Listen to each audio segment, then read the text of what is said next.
Concrètement, la solidarité, c'est une noble cause, c'est un projet positif, mais il faut décliner pour pouvoir comprendre les enjeux et les grandes priorités de la Fondation. Nous allons agir dans le domaine de l'inclusion sociale, ce qui nous permettra d'avoir une action en matière de lutte contre la précarité et contre l'exclusion, d'insertion sociale des jeunes, d'éducation, de lutte contre le décrochage et, j'allais dire, de jeunesse en général. Je pense qu'il faut oser le pari de la jeunesse quand on travaille sur l'inclusion sociale.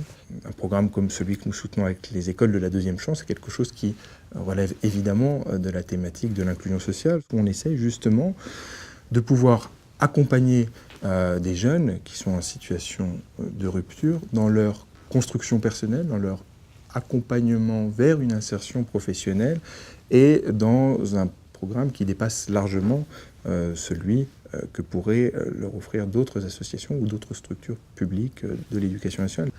Et puis nous allons développer de nouveaux programmes, des programmes en matière de lutte contre toutes les formes de discrimination et de promotion de l'égalité. Ce qui est nouveau pour la Fondation EDF, lutter évidemment contre les discriminations qui sont liées à l'origine, à la religion, mais aussi au sexe. On a un programme nouveau en matière de promotion de l'égalité entre les hommes et les femmes. Et puis, on va évidemment continuer à mener des actions en matière d'insertion professionnelle et d'emploi, et en matière d'accès à la culture aussi.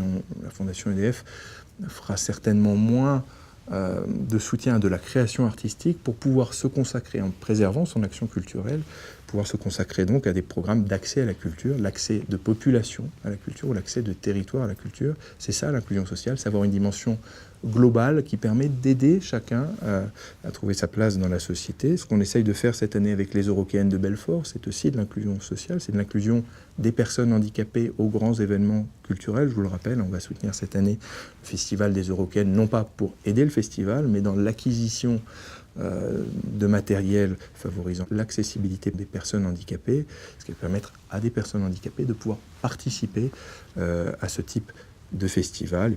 Nous aurons aussi une action environnementale nouvelle en matière d'éducation à l'environnement, à la biodiversité, qui justement permettront, dans cette logique d'une société inclusive, de permettre à chacun d'avoir conscience du milieu qui l'entoure. Et puis c'est aussi des programmes nouveaux que nous essayons de trouver.